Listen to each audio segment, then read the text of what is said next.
Avec Toupargel, leader de la livraison à domicile de produits surgelés, partez à la découverte de Terre de France.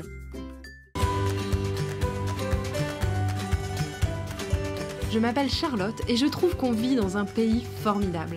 Les terroirs, la gastronomie, les paysages. Mais ce que j'aime le plus, sans doute, c'est les rencontres. Si comme moi, vous êtes convaincus que les plus belles découvertes se font souvent au bout de la rue, alors nous sommes faits pour nous entendre.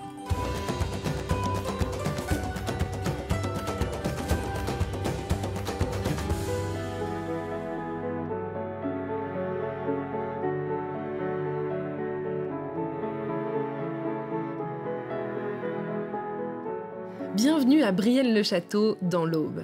Brienne est évidemment connue pour son château, mais surtout pour avoir accueilli un illustre personnage, Napoléon. Il est d'ailleurs très lié à cette petite cité. Un musée retrace son histoire, son passage ici, et il vient tout juste de faire peau neuve. Je suis attendue par David, le conservateur, qui va nous raconter la grande histoire et les petites histoires de Napoléon Ier. Le musée, il se trouve ici. Alors le musée se trouve ici, voilà. On a une table d'orientation qui nous présente, qui nous rappelle et qui nous situe surtout l'ensemble des bâtiments ou des lieux qui sont liés à Napoléon. Alors l'école militaire est ici. Ça c'est l'église dans la ville. En face de l'hôtel de ville, qui a été construit justement parce que Napoléon, à la fin de sa vie, a voulu que, pour remercier finalement la ville de l'avoir accueilli lorsqu'il était élève entre 1779 et 1784, il a fait construire sur son testament, il a fait un legs très important d'1 million, à l'époque d'1 million de francs. Et cet hôtel de ville a été construit cette fois-ci sous le Second Empire. Là on parle de Napoléon Bonaparte, l'élève, et c'est Napoléon III, son neveu, qui a fait construire le bâtiment pour appliquer le testament. Parce qu'ici à Brienne-le-Château, eh bien donc c'est Napoléon l'enfant qui est venu étudier dans une école militaire. Il a moins de 10 ans quand il arrive. C'est une école militaire qui a été construite par les Loménie de Brienne. Loménie de Brienne, c'était un des ministres de Louis XVI. Et il avait voulu que parmi les quinzaines à peu près d'écoles militaires en France, il y en ait une dans son village, dans sa ville de l'époque. Et donc Napoléon arrive ici, il a seulement à peine 10 ans et il vient de Corse, donc il parle à peine le français. Et il repasse des années plus tard. Oui, il repasse 2 fois. Il repasse en 1805. Il sera déjà empereur à ce moment-là. C'est en route vers l'Italie, puisqu'il va se faire couronner roi d'Italie. Et donc, en passant, eh bien, il s'arrête à Troyes et il s'arrête à Brienne pour dire, voilà, je voudrais un peu voir comment cette ville que j'ai connue quand j'étais enfant, ce que c'est devenu. Et donc, il prend des mesures, mais il n'aura pas le temps, parce que 10 ans après, déjà 10 ans, en très peu de temps finalement, 2 quinquennats, eh bien, il est ici pour revenir une dernière fois, pour combattre dans les environs. C'est la fameuse bataille de Brienne, cette fois-ci, qui compte pour la campagne de France. C'est au moment de la défense du territoire. D'accord. Et alors ce musée, il existe déjà depuis un petit moment, mais il vient juste de réouvrir. Ouais. Donc on est super heureux. Exactement, il a rouvert depuis le mois de janvier cette année. C'est un musée qui avait été construit, réalisé en 1969 pour le bicentenaire de la naissance de Napoléon. Et puis là, on l'a inauguré le 28 janvier de cette année, parce que le 28 janvier, c'est au moment de la bataille de Brienne. La fameuse bataille de Brienne, symboliquement. Donc, finalement, symboliquement, on fait ça à ce moment-là.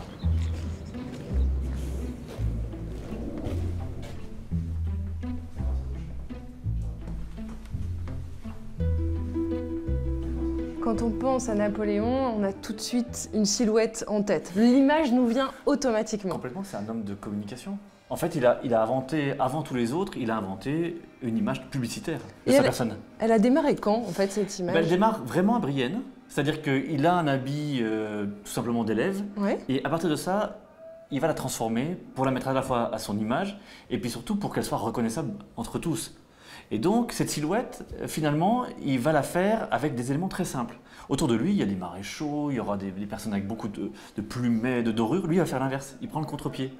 Il prend un bicorne tout simple, que l'on voit d'ailleurs ici, bicorne noir, sans rien, sans aucun élément de décoration.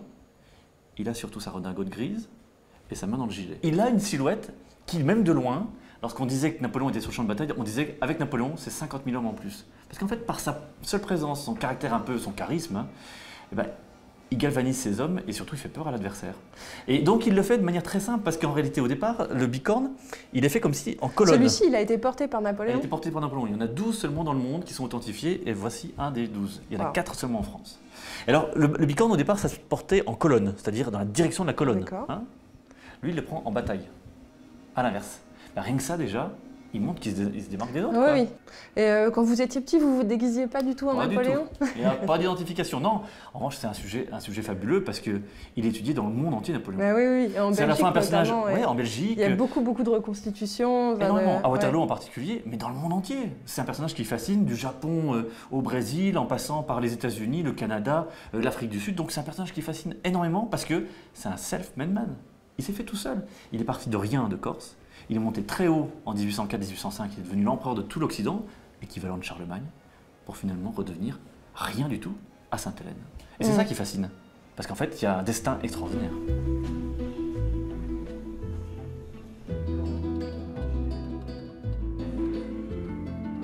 Alors moi je suis en Suisse, et vous David, vous êtes où? Et moi je suis à Toulon. Alors cette carte, elle peut paraître un peu étrange.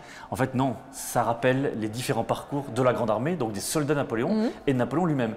Et on a fixé sur le sol, c'est un sol en chaîne, on a fixé les lieux des combats, des événements importants de sa vie. On voit que de 1796 jusqu'en 1815, il a parcouru l'Europe. C'est très impressionnant. Et ce qui est impressionnant, il faut imaginer, c'est 50 km de marche par jour pour ces hommes qui sont dans toutes les conditions climatiques et surtout, imaginez, il n'y a que 3 tailles de chaussures. C'est ce qu'on présente ici. C'est le quotidien du soldat. 3 tailles seulement de chaussures. Petite, moyenne et grande.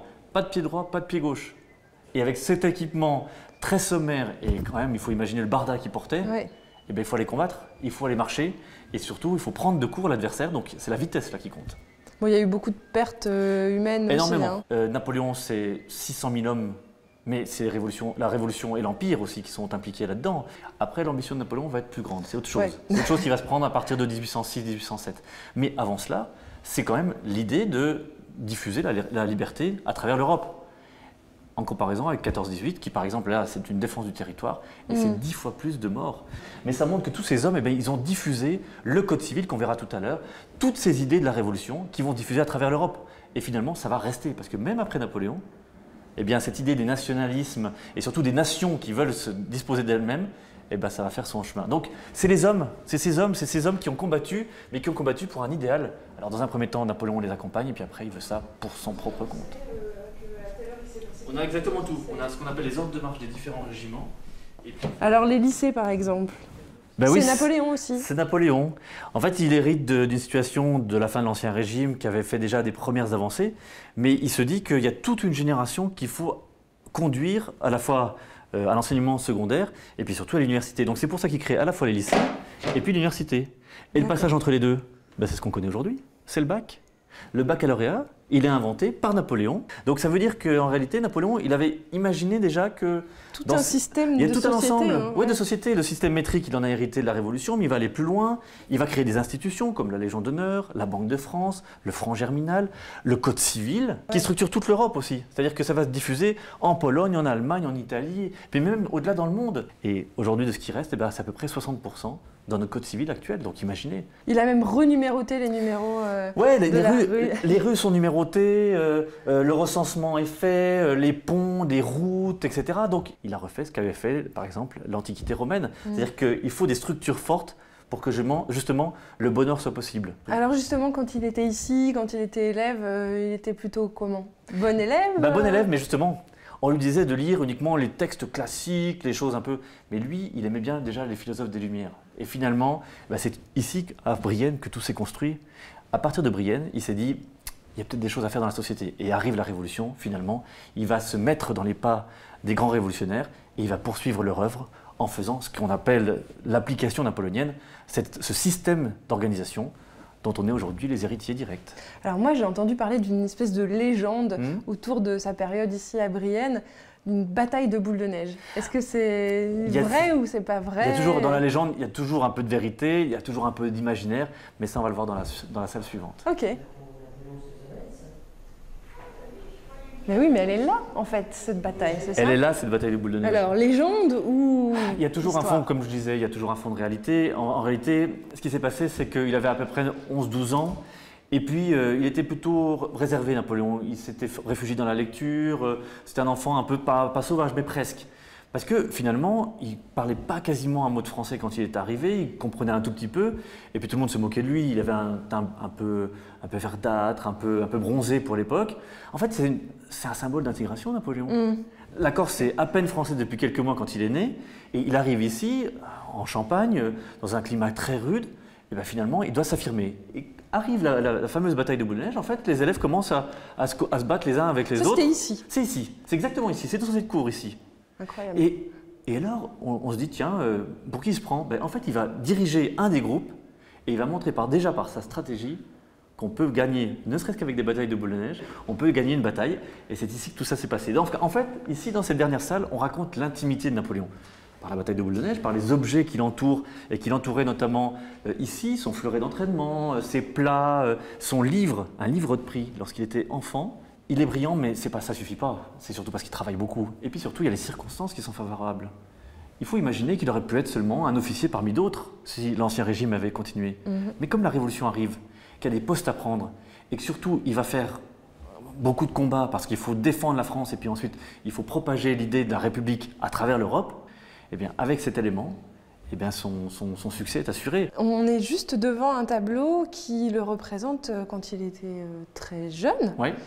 C'est le seul élément qu'il représente avec son habit d'élève. On le voit aussi dans cette statue. Et déjà son bicorne. Toujours le bicorne. Et puis toujours, on le voit, on le devine un peu ici, mais on le voit mieux sur la statue. Il a la main dans le gilet. Oui. Alors la main dans le gilet. Pourquoi? Pourquoi? Il y a 3 raisons. Il avait mal au ventre. Alors il avait mal au ventre, ça c'est la première. Parce qu'en fait, il va mourir d'un skier au pylore. En fait, tout simplement, un cancer de l'estomac. Comme son père d'ailleurs. Les mêmes conditions, les mêmes éléments. Et puis surtout, il y a 2 éléments. C'est qu'avec cette position, eh bien, on se tient droit, on s'affirme, on a un caractère un peu martial. Ouais. Et 3e chose, aujourd'hui on a des poches, mais c'est main dans les poches. À l'époque, il n'y a pas de poche. Donc avec la main derrière le dos et la main dans le gilet, il y a une position qui permet aussi de se reposer. C'était un peu le James Dean de l'époque, mais... C'est exactement ça. C'est un peu le James Dean de l'époque, c'est un peu le Leonardo DiCaprio, c'est-à-dire qu'il essaie de montrer qu'il est viril. La virilité, c'est une vertu antique. Donc d'une certaine manière, on veut être un peu comme l'Antiquité, comme César. Et c'est dans cet esprit-là, César, Alexandre, Charlemagne même, si on parle du Moyen-Âge, c'est dans cet esprit-là que Napoléon s'inscrit. Et il inscrit ses pas jusqu'à sa mort, parce qu'en fait, il meurt comme un homme valeureux, entouré de ses fidèles compagnons, et en disant « Après moi, il faut justement que l'Europe s'unifie pour être plus forte ». Finalement, notre Europe aujourd'hui, elle est née un peu dans l'esprit de Napoléon. Bon, je crois que c'est une belle conclusion sur justement l'héritage de Napoléon aujourd'hui. Merci beaucoup David de nous avoir accompagnés pour cette... Et on vous invite à venir découvrir le musée de Brienne, le château. Je reprends les routes de l'Aube, direction Bourenton, pas très loin de Troyes. On m'a parlé d'un concept que j'ai très envie de vous faire découvrir, un jour une église. L'idée est simple, ouvrir les églises de l'Aube et organiser des visites guidées chaque jour pendant l'été. Depuis 2012, de plus en plus d'églises s'ouvrent aux passionnés du patrimoine ou simplement aux curieux. C'est José qui en est à l'initiative et il m'a donné rendez-vous à l'église de Bourenton. José, ce programme Un jour, une église, il est né grâce à vous un petit peu en fait. Oui, un concours de circonstances. 2011, inauguration de la restauration de l'église de Magnan, donc un peu comme ici finalement, une église restaurée. Et puis Madame le maire de Magnan de l'époque et le maire de Bourguignon disent bien on devrait faire un circuit des églises restaurées, parce qu'elles étaient toutes les deux, il y a eu des travaux dans tous les 2 édifices. Ouais. Je dis attendez, pourquoi les restaurer les autres, qu'est-ce que vous en faites? Elles méritent toutes. Et il me dit, tu t'en occupes. Et c'est parti comme ça, avec 24 églises en 2012, 42 l'année d'après, et nous sommes aujourd'hui à 268 sur en gros 430 qu'il y a dans le département de l'Aube. Donc des églises qui sont ouvertes régulièrement. Alors des églises, le principe il est simple, c'est visite gratuite par un guide bénévole du village, c'est là, disons, l'élément principal, et je dirais chaque village a un historien qui est un peu timide, qui n'ose pas le faire lui-même, mais dès qu'il est pris dans un système et que le système peut l'appuyer, ça fonctionne. Et ça fonctionne très bien, je suis même étonné. Et alors par exemple, ici à Bourenton, pourquoi vous avez choisi de nous donner rendez-vous ici? Alors ici, pourquoi? Parce qu'il y a 2 mois environ, sur le journal, un grand article en travaux depuis 5 ans, l'église de Bourenton va ouvrir. Et il est écrit en bas, enfin, elle va pouvoir rentrer dans le circuit Un jour, une église. Ah, parce que maintenant, le circuit, il est très connu. Voilà. Alors donc, j'appelle monsieur le maire et qui me dit, pas de problème, on va s'organiser, je vais trouver des guides et qui vont faire visiter leur église. Ce sont malgré tout des visites patrimoniales, mais d'un lieu religieux, dans le plus pur respect du lieu religieux. Et il est certain que lorsqu'on est dans une église, on parle obligatoirement de religion, puisque c'est quand même très lié. Hein. Mais disons que ça se fait sur un plan, je dirais, architectural, patrimonial et autres. Alors après, pour ces guides qui ont souvent quelques notions, mais j'en ai vu arriver avec une feuille, qu'aujourd'hui a un dossier de 10 cm, qui cherche et qui cherche toujours. Les archives n'ont jamais été autant consultées dans les registres qui concernent les églises et les communes. Après, ces gens-là vont faire une formation, une auto-formation, mais on va aussi les former. Oui, parce qu'ils se sont passionnés. Voilà. Alors quand on est un touriste en visite dans l'Aube, on se renseigne sur Internet, sur les dates. On se renseigne bien sûr sur Internet, puisqu'aujourd'hui Internet est quand même le lien pour beaucoup de choses. Et puis d'autre part, ça c'est tout ce qui se passe dans les églises de l'Aube l'été. Donc il n'y a pas qu'un jour une église, mais un jour une église constitue 90% de choses. Donc vous avez tous les jours des églises. Alors il y en a jusqu'à 3 circuits qui tournent en même temps, ça peut faire 9 visites. Alors 10h30, 14h30, 16h30. Et aujourd'hui on arrive même à des visites un peu décalées avec des nouvelles choses, parce qu'il faut toujours avoir quelque chose de nouveau.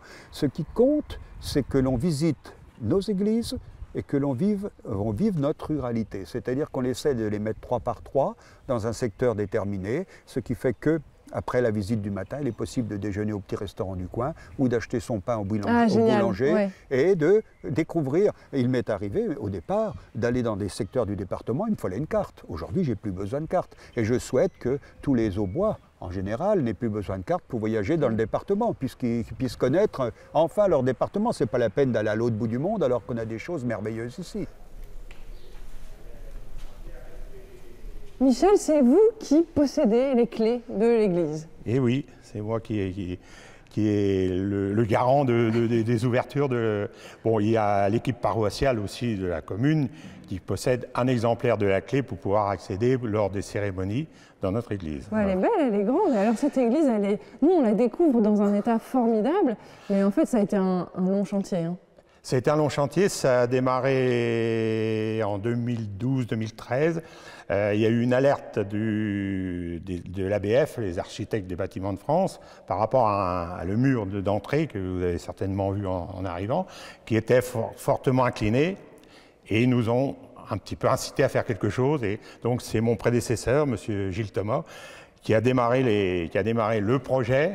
Et puis, à partir de 2014, quand j'ai été élu maire, on a continué ce projet avec M. Juvenel, l'architecte bien connu sur le secteur, dans les rénovations d'édifices anciens, notamment les églises. Voilà. Une église qui est très ancienne, en fait, au départ. Alors, elle est constituée de 2 parties. Une partie de nef qui correspond au XIIe siècle, avec un style un peu les voûtes romanes. Et puis la partie du chœur avec les transepts, qui est plus d'inspiration gothique et qui est du XVIe. D'accord. Et alors, il y a quelques vitraux anciens qui sont toujours là, et puis aussi des vitraux qui ont été faits il n'y a pas très longtemps, à mon avis. Ils ont été rénovés à l'occasion de la 2e tranche des travaux. Et là, au-dessus de l'entrée, on a aussi un vitrail qui a été reconstitué. Et donc c'est Saint-Pierre, hein, c'est ça? Et c'est le Saint-Pierre qui figure, qui est le patron de Saint-Pierre, c'est le patron de l'église.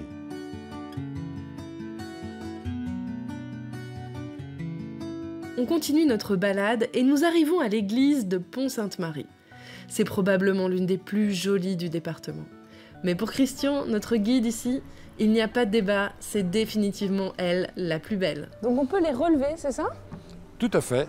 Tout à fait. On relève, voilà, vous relevez et vous avez là, ici, des figures. Là, c'est une figure d'un des moines qui doit assister aux offices. Office qui était très long au XVIe, XVIIe siècle. Et finalement, les moines qui avaient un petit peu d'âge, pouvaient relever délicatement la miséricorde, ça s'appelle une miséricorde, ça leur permettait de se tenir assis, debout. Oui, d'accord. Ils étaient debout, mais ils pouvaient quand même avoir une petite assistance. Ils trompaient un petit peu leur public. Voilà. Alors, je vous présente Christian, qui fait aussi partie du programme Un jour, une église. Et ici, c'est l'église dont vous êtes responsable, on peut dire. Enfin, en tout cas, c'est vous qui faites les passionné. Oui, c'est si vous voulez, responsable de la présentation, évidemment. En tout cas, si on veut la visiter, ce sera souvent avec vous. Oui, tout à fait. Et alors, quelles sont les particularités de ce bâtiment, qui est très grand d'ailleurs, hein? Oui, il fait 42 mètres de long. Il a été construit sur une période de 100 ans. Alors, ce qui est intéressant, parce que finalement, on a au cœur du gothique rayonnant, ensuite on passe par du gothique flamboyant, et on termine, au fond, avec de Renaissance. Donc c'est une église témoigne riche, de différentes époques. voilà, qui permet donc de montrer tout ce passé et la capacité de nos anciens à construire des merveilles. Alors vous avez un lutrin en fer forgé, un lutrin qui date de 1770. Et derrière ce lutrin, vous avez un antiphonaire. L'antiphonaire est un livre là, du 18e qui permettait d'avoir tous les textes, toutes les musiques de l'office. Oui. On a effectivement la chance d'avoir des super vitraux, donc vitraux du 19e au fond de l'église et vitraux du 16e sur le côté. Voilà. C'est ça aussi, en fait, être guide pour un jour une église, c'est aussi se passionner, faire des recherches. Tout à fait, c'est là l'intérêt d'ailleurs. Le guide, c'est un bien grand mot, c'est un transmetteur d'histoire plus qu'autre chose. Voilà, et ça, vous êtes allé chercher dans l'histoire du village Oui, parce que je me suis passionné par intérêt, parce que vous mettez le doigt et vous enfilez la manche. Voilà. C'est beau hein, quand on est passionné. Oui, tout à fait, c'est intéressant. Merci, Christian. Je vous en prie. C'est à Tennelière, non loin de Bourrenton et de Pont-Sainte-Marie, que je retrouve José. Alors nous sommes ici à Tennelière, dans une autre église de campagne, donc dans le même esprit puisque nous sommes 12e, les fenêtres, les baies en fait sont restées dans leur état initial. Et puis la charpente. Voilà, et la charpente elle a été obturée au 19e alors que sinon on aurait effectivement la même vue sur une charpente certainement portant ferme comme l'autre. Et une partie 16e au niveau du transept et du chœur. Le gisant, il est là-bas. Oui, alors nous sommes dans une église avec il y avait un château autrefois, dont la famille de Danneville a été propriétaire au XVIe siècle. On a une chapelle, nous sommes dans la périphérie du château, même si on a un lotissement qui est venu entre-temps. Et dans cette chapelle, qui est une chapelle seigneuriale, nous avons un gisant. Nous avons ici Louise de Coligny, l'épouse de Gaucher II de Danneville. Et Louise de Coligny, si on fait le parallèle avec l'amiral de Coligny, les deux grands-pères, son grand-père et le grand-père de l'amiral, étaient frères. C'est disons la branche des Crécia, ils étaient frères. Elle est mariée avec Gaucher II de Danneville, et vous avez ici une pierre. Et sous cette pierre, on a dans la théorie, parce qu'elle était au mur précédemment, on a théorie une boîte avec deux cœurs, celui de Gaucher Ier de Danneville et Anne du Plessis, c'est-à-dire les beaux-parents. D'accord. Elle est magnifique. Hein. De ce magnifique gisant en marbre blanc. Alors, bien sûr. Il a été rénové. Il a été restauré en 2007. Et cette église, elle fait aussi partie du programme Un jour une église. Elle fait aussi partie du programme Un jour une église, depuis le départ d'ailleurs. Hein. Merci beaucoup José de nous avoir donné un aperçu avec ces trois églises de cet immense programme de valorisation des églises. C'est vraiment une super initiative qui doit vivre et puis ça peut peut-être en inspirer d'autres. Voilà, alors je dirais rendez-vous à partir du 1er juillet jusqu'aux Journées du patrimoine. Vous aurez entre 6 et 9 visites par jour. C'est gratuit, on ne retient pas, on y va lorsque l'on peut. Elles sont toutes différentes et toutes merveilleuses. Il y en a sur le nord de la Côte d'Or aussi en plus, il y en a une dans Lyon, il y en a une en Seine-et-Marne, il y en a dans le sud de la Marne, sur la Haute-Marne. Et il faut savoir que ce concept qui est extrêmement facile à mettre en place, puisque, vous savez, il suffit d'en parler et les gens arrivent. C'est merveilleux, il n'y a pas des marchés. Il peut être n'importe où en France, on peut le mettre en place. Et puis, à la limite, si vous voulez, je peux aller voir. Ça me permettrait, je passe mes vacances à visiter des églises et ça me permettrait de voir les différentes régions de France. Voilà. Si vous avez envie de monter un jour une église chez vous, vous pouvez aussi faire appel à José qui vous donnera ses bons conseils. Et bien voilà, l'annonce est lancée. Pourquoi ne pas reproduire le programme Un jour, une église partout en France? Bonne idée, non?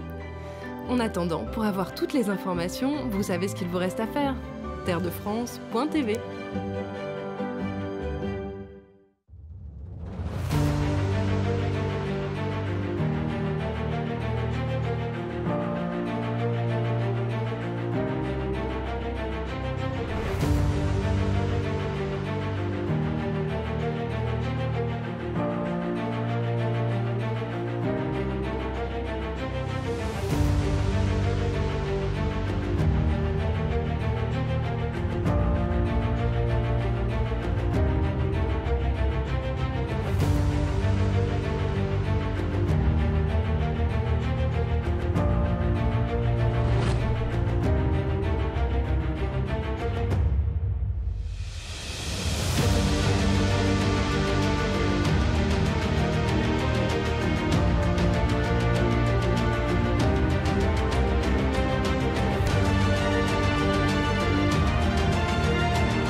C'était Terre de France avec Toubargel, leader de la livraison à domicile de produits surgelés.